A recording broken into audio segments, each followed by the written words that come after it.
So let's get her kicked off with a few things. I know Judd took some time there, but I wanted to get into some wins to start with. But before we do that, I'll just go through some of the things I'd like to do at the beginning here. Obviously, is number one, feel free to chat amongst each other. There's a chat bubble down there at the bottom. Communicate between each other. Throw some questions in the chat box there if you'd like. The other thing would be the reaction button there that allows you to raise your hand if you have a question. Throw in some sound effects, reactions. Sorry about the dog in the background. He's excited, obviously. But also, if you're looking at,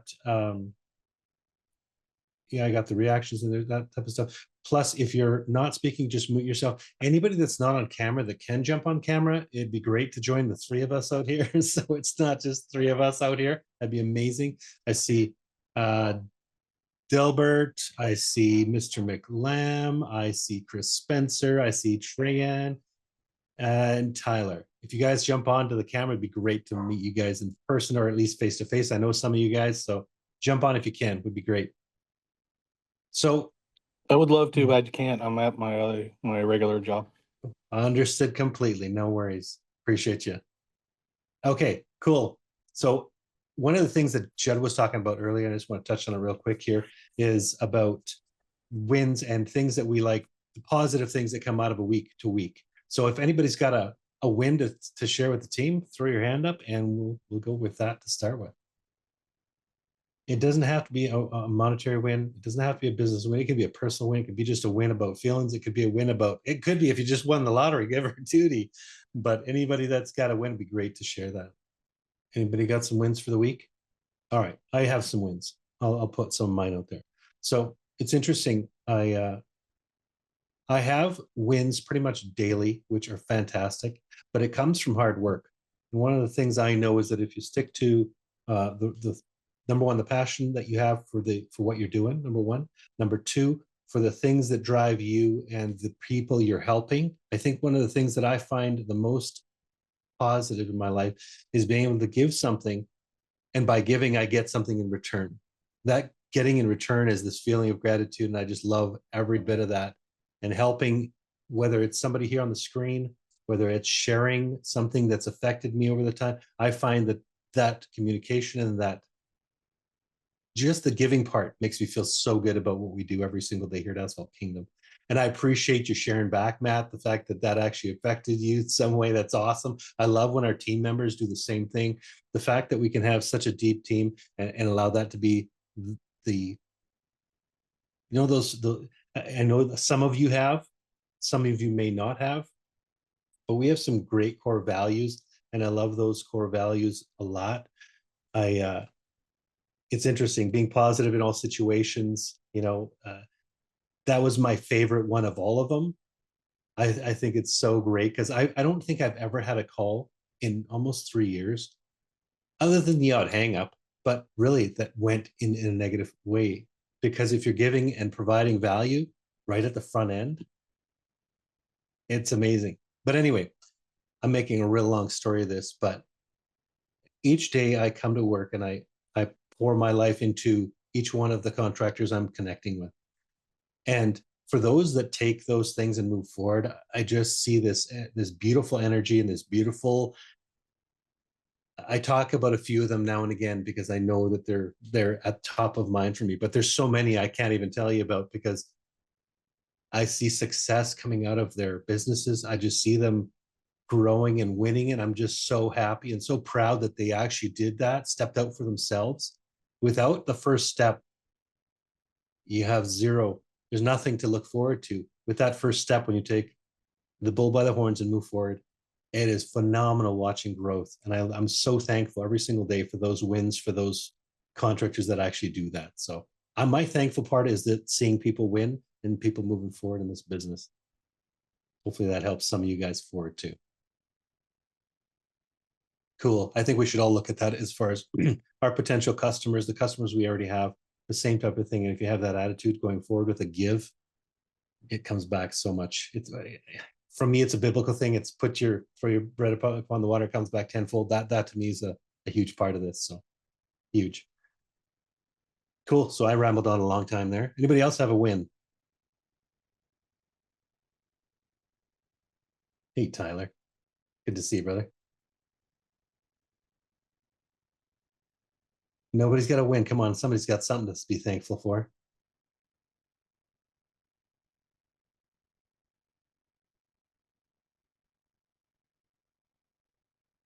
All righty, it's all good.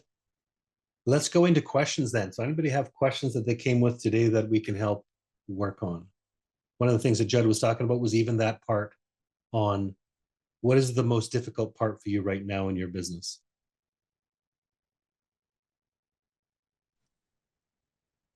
Anyone on here got some questions about that? I'll get it going. Sure, I appreciate that. I can finally make it to a roundtable live as opposed to listening to the recording. And there's only 8 people here. Where is everybody tonight? Everybody's working their buns off later than usual today, I guess. I know that's usually me. So what's the chances anybody on the call here tonight runs their seal coat rig out of an enclosed cargo trailer as opposed to a flat deck trailer or a truck? I know of one. I know of one. Is that Dom? No, it's not Dom that I know of. It's a gentleman out in Eastern Canada. And I guess my question to you would be, what's the question and why would you ask that? Well, I want to make a more mobile, I want to make a trailer that has a little bit of everything in it to be able to go and do jobs out of town more efficiently. So right now I have a dedicated trailer for seal coating. I have a dedicated trailer for like crack sealing and pothole repair and all that. But what I'd like to do is get one large enclosed cargo trailer and have like an AK 230 or something in there, something smaller than the Airboss that I'm running on the big trailer. And so it'd have the seal coat unit inside the trailer, as well as all the crack sealing equipment that I need. So if I got to run out of town and do a bunch of work, I can just pull this one trailer and have everything in there that I need, just for efficiency's sake. However, I'm just curious. That's why I want to know if anybody's ever ran one in a cargo trailer before, because I mean, I'm a pretty clean guy on the job site and all that, but even still on my open flat deck trailer, the Airboss unit, I mean, it's got a few splashes on it, and I gotta clean it off with a hose now and then. And I'm just like, if it was in a cargo trailer, how would you kind of keep the rest of your trailer clean? Or is that possible? Or am I being unrealistic? So for the gentleman that I had that built his into a trailer, his biggest issue was, number one, trying to get access to the top of the unit for adding, like if he was going to go somewhere and add product to it, or if, the big part was the cleanup. It's hard because you're trying to work in something that's in a small enclosed space. He built a custom set of rails that would allow him to slide it out so he could fill and tinker around and run hoses every direction. But he knew welding, so he did this modification all by himself. Basically, had a track, rolled it out when he was running it, and he could run his hose off of his. I think he did it with a 130 or might have been a 230. I can't recall which one it was, but one of those units because they're a little bit smaller, right? Yeah. But he regretted it. A year later, he's like, "Yeah, I regretted putting it in there." Just so okay. Because the cleanup is brutal. Like, how do you, cleaning underneath those skids? Like sitting on skids, so it's like. Yeah. It's not easy to deal with. Plus, you can get in sealer on those tracks, start gumming them up. It became a bit of a cluster. So, not something I would recommend. Just based on that experience alone. Never mind, even in my own head, I was thinking of similar to you, what the issues would be. Yeah. The other way you could do is possibly run it so that maybe you build a custom trailer that has an open portion of it, and then a closed portion of it with maybe a side ramp for things like line stripers or whatever, Yeah. Just thinking custom here because it's going to be custom, period. Yeah. I really like if I could figure out a way to get everything inside, it would be awesome, because especially when you're out of town and just being able to close that back door and lock everything up when you're staying in the hotel or, wherever, when you're overnighting, having everything inside a lockable one single unit would just be amazing. I'm just trying to wrap my head around doing that. So second question then, and then I'll turn it over to everybody else. Is there anybody on here that has an AK one? Is it 120 and 230? Are those the A two? 130 and a 230. 130 or So- 230. Anybody yeah. on here have one of those? Don't know, not that I know of, but All right.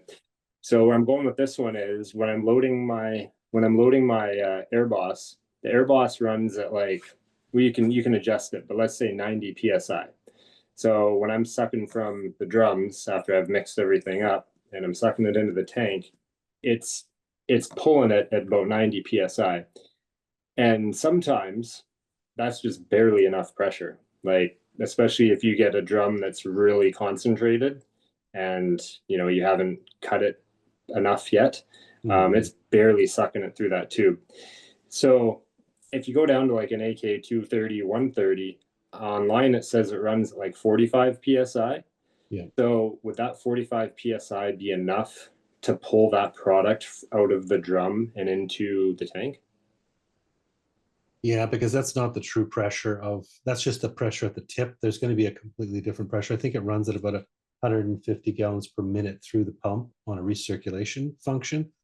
Plus, it's quite different. It's not air operated. It's obviously centrifugal type pump, so it's going to be a different type of feel to it. You won't have the same type of, that air pressure deal. So I haven't had people have issues with those. It is definitely going to be a different type of setup because obviously there are two different pump systems. One's the diaphragm pump, one's that other one, the water pump. Yeah. But I don't think that's an issue. If you're asking about pressure when it comes to performance, you have three different tip sizes when typically the quick release tips. There's a 2, 3, and 4 gallon per minute that run on the end.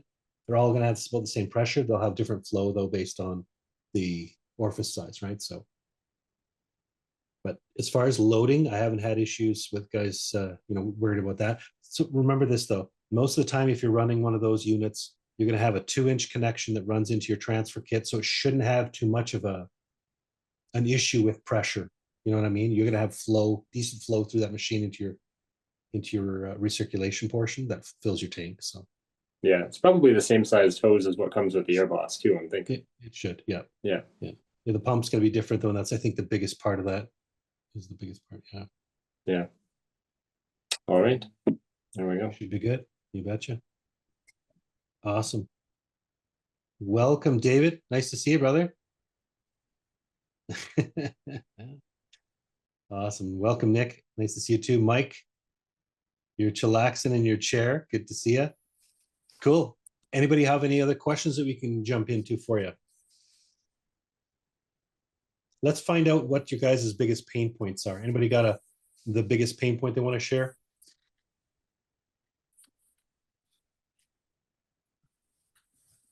I'll tell you mine. My biggest pain point typically is how many calls can I make in a given day? So I'll have typically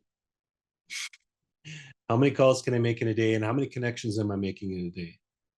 So if you're going out and hunting work, and that can be people that are maybe driving to your website, driving to, answering certain questionnaires you put out on your marketing side of things, or if it's even just cold calling, how are you getting in touch with people and what are the actions that happen after that call? So one of the things that we do on a regular basis is I will typically make a reach out call.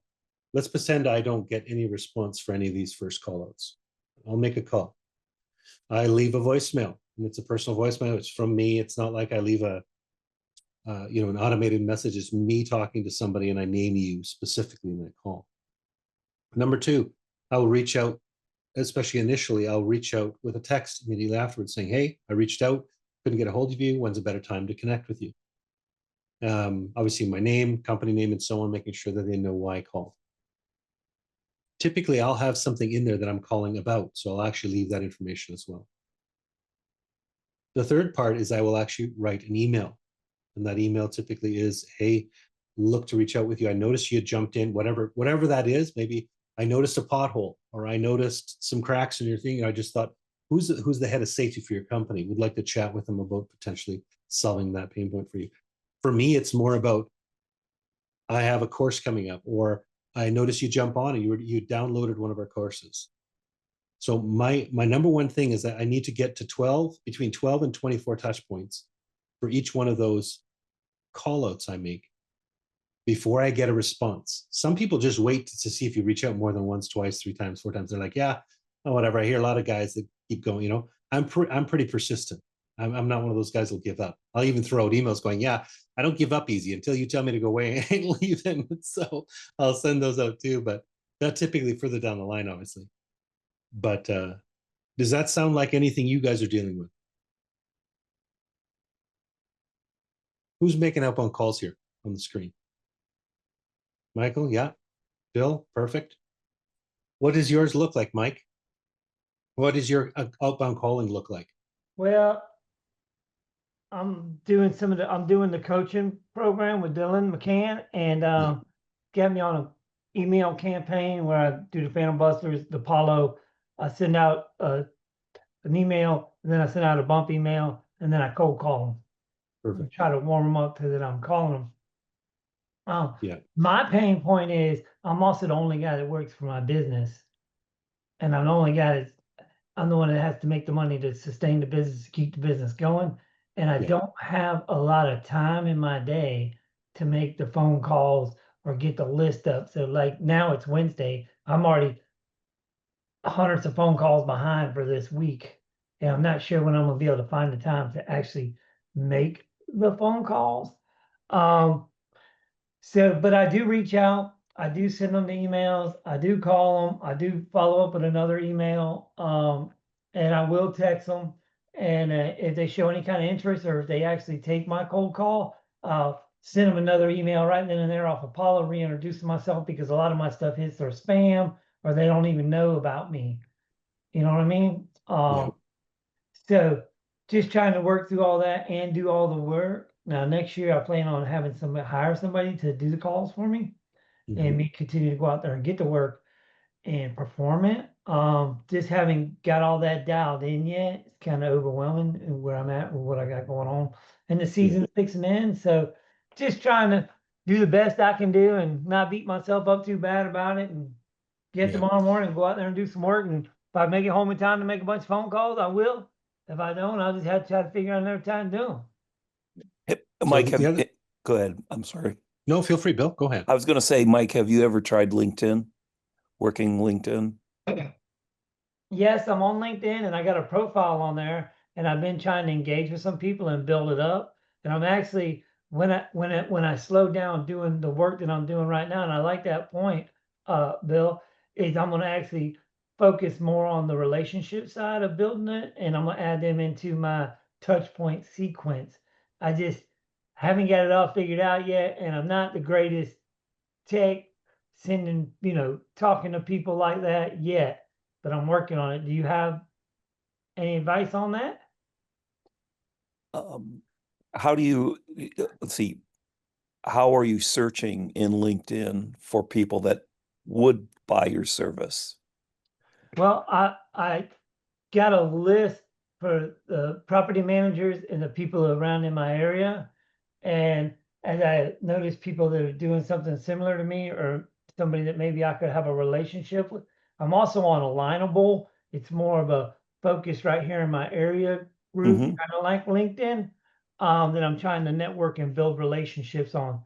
So I just kind of haven't did it yet, but I'm going to be doing it soon, sending a friend request, or however it works, like you do on Facebook. I forget what they call it, but you start replying on their thread, you start making comments, and you kind of warm them up with who you are, and then you try to build that relationship with them. I just haven't had the time yet to incorporate that into Yeah. my drip campaign. I'm also on Alignable. I find it, it's not as good as LinkedIn, but I find that I use it. Yeah, well, what's the name of your business? You're gonna be my friend on there. That's right. I only Warner got a few because I don't have time to do it all, but I got a couple. Warner G. Smith is the name of the company. Warner G. Okay. Smith Inc. And Ah, you can use my name too on there. You'll find it on Alignable, both Alignable and LinkedIn. All right. I'd be glad to be your friend, Mike. Yeah, well, thank you. I need them. I mean, I see a lot of people out there trying to do what I'm doing. I just don't have the time right now to focus on that side of my business, which is a very important part to building these relationships. And a lot of this stuff, when it comes time where everybody else is stopping to work, this is the stuff I'm gonna be pressing into. So 2 things I'm going to add to this for you. Number 1, when you are reaching out to someone for the first time, you're on Apollo.io or Phantom Yes, sir. Busters, whatever. Enrich your leads by finding out about the person you're actually going to reach out to. One of the things that I learned early on in sales is that people like people that understand who they are interested in them. So if you reach out before you know anything about them, Mhm. it comes off cold, it comes off impersonal, it comes off sort of, if I learn something about you, or I have try to find some, what are your interests? What do you do? If I go to this guy's Facebook page or his LinkedIn page, and I see this guy likes fishing, or he likes hunting, or he likes whatever, he, she, what do they like? Maybe it's their kids and their family they're posting all the time. I don't know. Find out what things they like. Find some things that they posted on. Like you said, like those posts, comment on those posts. Love that you guys did this. Maybe it's church for them. Maybe it's a sport, basketball or football or something. Find an interest that they like. Yeah, You can personalize your message, because when we come off as robotic or AI driven, that's just blanket, everybody gets the same message. You come off cold, you come off impersonal. So if you can find the personal touch, add it to your message. So let's hypothetically say iPhone Bill. And I know Bill likes the Northern Lights because I saw him on my maybe not, but whatever. I'm just using it as an example. I said, hey, I see you had some pictures of the Northern Lights. Where I live, I got lots of these Northern Lights as well. I'd love to send you some pictures. Boom. I also noticed that you own a wonderful parking lot in blank, blank, blank, blank address. I noticed you had some pothole issues. Who is it you're currently working with? Would love to be able to touch base here. I have a business that helps solve pain points like that. When would be a great time to reach out to you? Boom. Matthias Rawson, ABC, Asphalt, Payment Asset Management, whatever. When you add in the personal touches, it changes so much of your message, so much, and it's impactful. Instead of somebody just scrolling by, you know, they'll see that. And especially if you put it up in a subject line. Hey, I noticed you like, you know, that was a sweet looking 16-point buck. I don't know if anybody knows hunting here. I live in a place where people hunt all the time. So I don't hunt personally, but I know lots of guys that do. But when you put that in there, it should suddenly changes that email from a business, he's reaching out for something, to a personal message. Hopefully that helps a little bit on that side. I do like the personalized, and that's more what I'm trying to focus on and build on versus me just the numbers game side of it. You know what I mean? Is I want to build the personalized relationships. I'm actually trying to be better at the show me, you know me. And incorporate that coaching you're getting when it comes to enriching leads is part of what I just spoke about. Yeah, to enrich a lead is about finding out about them. So the other thing I was going to touch on real quick, Mike, I know if your pain point is not finding the time to do this, you have to make the time. So you have to set up, even if it's 15 minutes and you only get 2 or 3 of them done, you have to set a block somewhere where you actually allocate, sorry about that, you allocate the specific time that allows you to actually get it done. You know what I'm saying? Correct. You have to block it off, otherwise it'll never get done. Even once you get more time, or it's off season, you need to be able to do this year round. And I get you're going to have somebody doing it for you at some point, but when it comes down to it, if you don't find the time now, you're going to lose a lot of these potential opportunities, even as the season ends. So even if it's, let's say, half an hour in the morning, 30 minutes, block it off. Don't do anything but just that. Enrich some leads, make some quick contacts, make some phone outs in that 15, 20 minutes, whatever you're going to block off. And then go the rest of your day, because otherwise that little marble in your head is going to say, I still can't do it. I still can't do it. I still can't do it. And it'll be bothering you for the rest of the day. If that helps, hopefully. It does. And I've been getting told I need to make the phone calls in my truck because I'm on the parking lots right now. You know what I mean? Up early on the way out there. Time to get home, it's probably you know what I mean? Not the business hours, but I need to start making the phone calls while I'm in my truck. Because I do take breaks throughout the day, sit in the air conditioner, roll out, just chill. Yeah. Wait for you almost need to prep those phone calls the night before or something. So you have a list of 3 or 5, numbers you can call while you're on break. Hey, boom, just thought of you.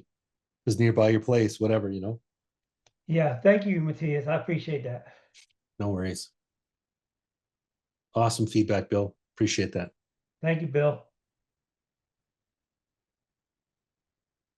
There's a book called The 7 Habits of Successful People, I believe. And one of those habits I remember reading was blocking off your day, really blocking it off with intention. There's down to the 15-minute block. I am personally not a very organized person. I'm very expressive. I talk too much. I don't listen enough. And the day will get by for me if I'm not organized. If I don't have something in a calendar where it tells me this is what your next thing is, I lose track so easy.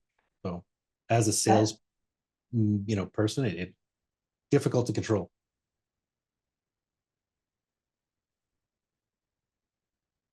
Did you have something to say, Mike?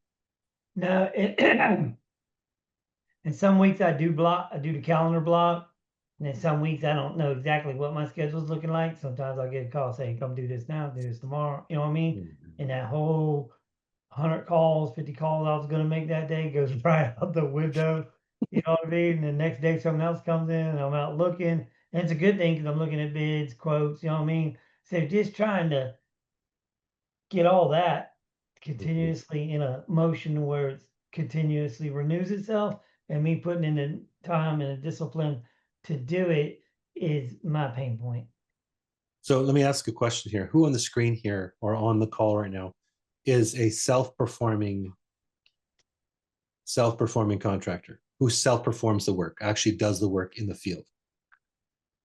Okay, Nick, Tyler, and Mike. Okay, of the three of you on the screen here and anybody else on the call, how often or what days of the week or what hours in a day do you guys spend reaching out for new business so that you're not creating too much of a teeter-totter effect, where if I spend a whole week growing jobs, then I got to spend week doing, then I go back, build more job. You know what I'm saying? There's that up and down seesaw battle with yourself on spending time doing the sales and then performing the work. I try to do it mainly on Monday. I do some other stuff on Monday night. So Monday, because usually I work all weekend because that's when I get on the parking lots and then throughout the week. And I try to make Monday that day, get the sequences set up Sunday, do it on Monday. But the last couple of Mondays, the works came in. I had to go do the work. I had to go do the Okay. work. And I know it's just kind Tyler? of an excuse, but Ty- I have a lot of work right now until Thanksgiving. So For sure. That's awesome. I'm blessed. Tyler, what do you do? I guess I'm just a somewhat more trying to think here. I don't I haven't really struggled for, I know it sounds too good to be true, but I haven't really struggled for work for a while. I just focus a lot of importance on being #1 ranked in Google in my area. And so I get a lot of calls that way. And then I've lived where I live right now. I've been here for 20 years. So I know a lot of people know me. But if I do see like a bit of a lull coming up, I guess I just try and get ahead of it, and I'll go and I'll drive through a neighborhood and look at driveways that I think could really be of benefit, or parking lots, for example. I did that proactively with the church 3 or 4 weeks ago, and just approached them and said, hey, I see you guys haven't touched it for quite a while. This is what I could do for you.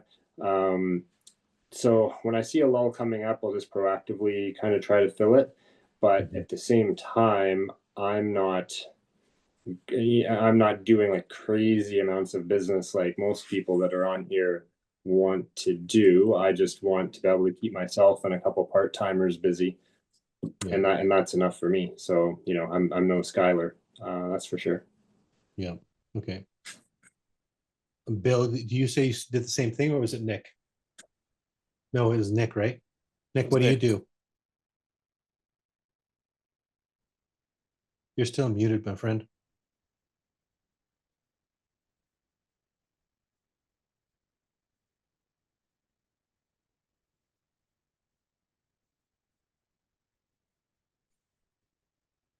Find that mute button, bottom left corner.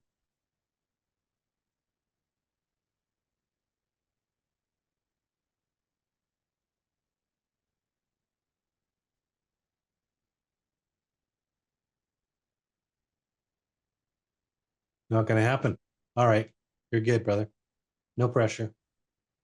So the reason why I asked that question is because I know that I've had a lot of questions from other contractors on how they would manage that. You know, you get to where you're closing deals, but then you end up having to go perform, so that your deals start slowing down in your pipeline because you're performing work.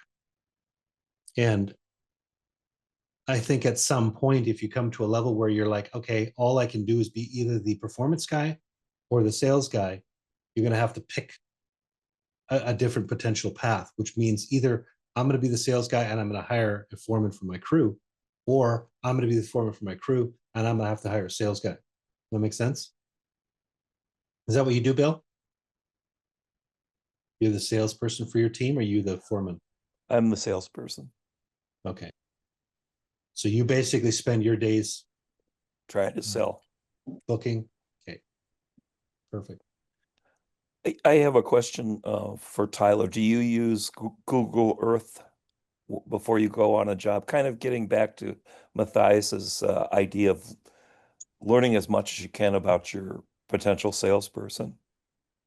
I only use it if I don't know, if I'm unfamiliar, I'm unfamiliar with the area, then yeah, I'll check it out just so when I get there, I'm spending less time looking for the home. I know exactly where I'm going. But again, I guess I live in a town of about 110,000 people, and I've been here for quite a while, so I know the lay of the land pretty good. So if it's an out of town one, then I'll use Google Earth more. I've used Google Earth to walk through neighborhoods and look for big parking lots that I want to target ahead of time. Mm-hmm. That's probably where I use it, I guess, the most, I would say. Awesome. So Tyler, your primary work is gonna be residential, or is it a 50-50 split? Yeah, it's probably just a hair more residential. Revenue wise, it's probably 50-50, because obviously it takes more residential to make the same amount of money. But I'm one of those suckers. So the residential fills in all of the gaps, right? For sure. So. Yeah. Yeah. Okay, cool. Bill, where are you located? Are you more residential, or are you more to the commercial side of things? Commercial side. Commercial? Okay. Yeah, you're gonna get potentially more repeat business there on an annual basis versus every 2 or 3 years with a residential if they come back. Potentially more, obviously not potentially, you're gonna have a lot more traffic on a commercial parking lot. So you're gonna have much more of the service required for repairs, let's say potholes and cracks and so on, and potentially even line striping and so on as well. More time. What about you, Nick? I found the mute button. I'm commercial primarily, and I want to branch out to a secondary into private driveways. But I'm just starting out. But what I did was I front loaded heavily my pipeline and made contacts multiple times during the week in the evenings when I was not out working, or on the weekends, I would go out and do visits, knock on doors, knock on businesses, and it pretty much balanced out for me. I got hit pretty heavily with work, with jobs, September and October, or August, September, a little bit in October. Kind of had a lull session June, July, but like I said, I was just starting out with the seal coating. I've been doing striping for a few years, so I worked that in March, April, May. But I'm hoping to. I live in a town of about 15 to 20,000 people, and there's only one other seal coat operator here in our locale, and he's bogged down. And I'm starting to catch some of the people that he couldn't hit. So I'm a stopgapper at this point in time. Is it primarily, you said commercial, or is it a mix of residential commercial? Probably no residential yet. It's all commercial. Okay, good deal. You're West Coast. I still see the sun in the background there. Yeah, Oregon. Yeah, There we're you getting go. some weather here pretty soon. There you go. Yeah, it's almost dark here where I'm at, and I'm just north of Montana here. So, yeah. Okay. Anybody else have any pain points they want to discuss or questions they might have about some of that stuff? I have a quick follow-up question for Tyler, if you're available. Again, I'm brand new to the industry, putting up my website now. I heard you talk about some leads you're getting on your website. How long did it take you for that presence online to start to generate some inbound leads for you? Not very long at all. Really? I mean, once you get your website published, then at least you're out there. It's Right. just that people have to work harder to find it. And then once Google discovers it and you do all your SEO optimization stuff, Mm. then you're probably going to end up being on the first page just by doing that, I would think. And then the key, like and the AK guys talk about this all the time, is just making sure to get reviews. So get your friends and family to give you reviews right like before you've even started doing work. And again, I'll sound like an AK guy here. They don't need to be insincere just because they didn't do work or you didn't do work for them. They know you as a person, so they can leave the review about you as opposed to your work. And then as soon as you start getting reviews, then you really start to skyrocket to the top. And I have way more reviews than any of my competition around here. And so organically, without paying a thing, if you just search seal coating and then the name of my town, I come up at the top, or asphalt repair or whatever. And I haven't paid a thing for it. I've just really pumped the reviews. Awesome. Cool. Thanks for sharing that. Really Yeah, appreciate no it. problem. Oh, It's and interesting. link it to social media too. Link it to a Facebook account or an Instagram account or whatever. LinkedIn, yeah. I don't have time for all of those, but I definitely have a Facebook account, and that helps too. Nice. Thanks for that. There's a lot of that stuff in our vault. I think Judd talked about that briefly too. There's a lot of steps in there. There's even I think there's a year's worth of posts for your social media stuff. But he's right when it comes to getting reviews for your Google My Business. It's such a huge thing, so huge. We don't do enough. I don't think we do enough either as far as asking for that kind of stuff. I think every time we do something, and don't get me wrong, I'm not saying we don't. I'm just saying I think we could do better, because I think for Asphalt Kingdom, been around for almost 23 years now, this coming November, we should have a lot more of those things. But I think the focus, you can tweak certain dials and some things become more important than others. So I think Judd showed that the gear setup, which one are you working on, which is your weakest one, right? So you can't look at all of them all at once, otherwise you'll just, the fire hose is too big. Right. Anybody else have a question before we get to the top of the hour? We've got about 7 minutes, so. Anything you want to share? Any wins that we got? Finally, somebody figured out or remembered.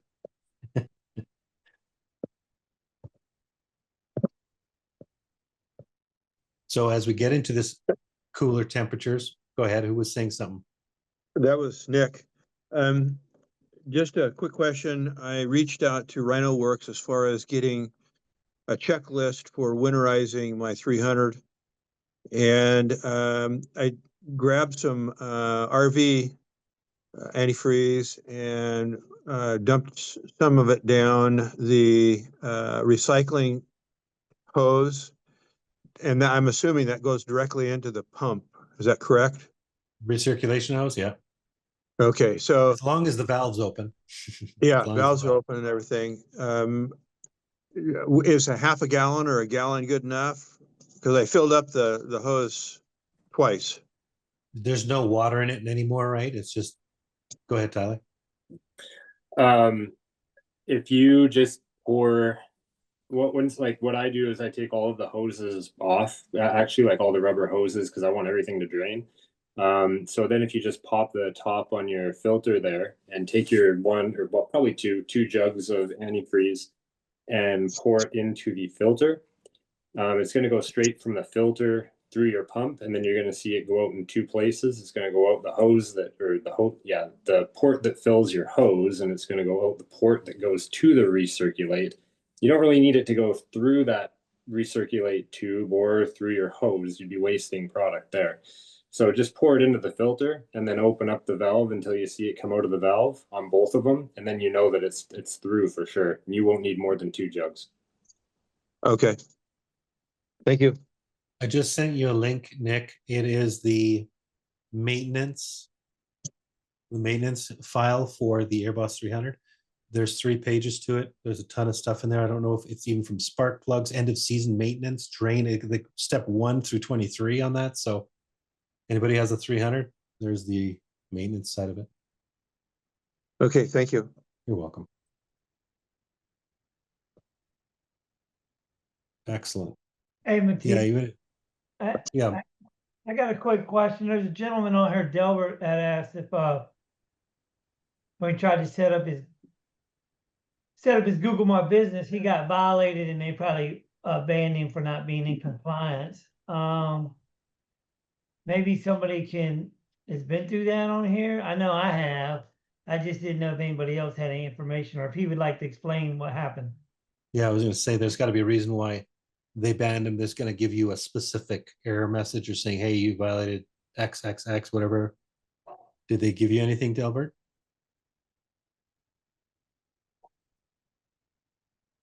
The question was in the chat. I see it there. Yeah. When I tried to set up, it says I violated something, but It's can't. easy to violate it. I did. Took me about 90 days to get them to fix it. Yeah, because you can dispute, right? You can dispute by saying, hey, what is it that I did wrong? Is there something here? Everything looks fine. I followed the instructions. They should get back to you with information on how to fix it too. The other thing you can do is if you get that message and it comes up, throw it into Grok or ChatGPT and ask it, what do I need to do to fix this? I swear to you, those things are sometimes smarter than we are. So you'll get a lot of answers you might not expect. Set the address and the hours and submitted one time, but I read that not to send again. So just by reading that, they probably want you to upload a video showing where you live, your equipment, and maybe a street corner. And you got to upload under a 1-minute video and send it to them sometimes. It just depends if you're being a service-based business or if you're actually a storefront. And it's really easy to get them two mixed up or try to do one when you should just be doing the other, because eventually they'll catch you and they'll give you that error. But like you said, if you just go on there, keep it real simple, tell them you got a complaint and go through all the line items on what's happening, eventually they'll fix it for you. Just don't overload them and send them a bunch of requests at one time, because then they won't do nothing at all. One at a time, baby. Perfect. Perfect. That's a good question, though. Those technical ones I'm not as good at because I've only set up a couple companies on Google, and I never had any issues. So it's tough for me to give you the feedback that Mike did. That's for sure. Appreciate that, brother. Cool. Anybody else have anything they want to share? Anything they want to throw out there again for a question?